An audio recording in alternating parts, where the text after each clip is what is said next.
Back to our channel. So today in this video we are going to discuss about how to use ChatGPT's custom instructions for personalization. So without wasting much of our time, let's get straight into the video.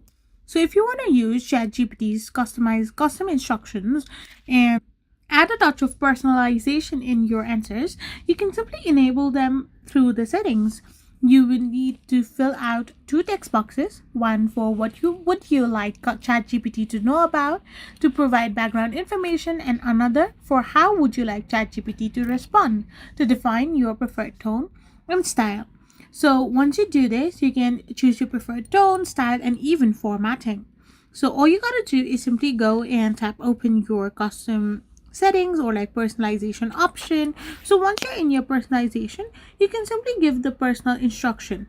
You need to type it in, you need to give your nickname, occupation, more about you, and for more stuff you need to choose the professional, friendly, or any of the language style and tone.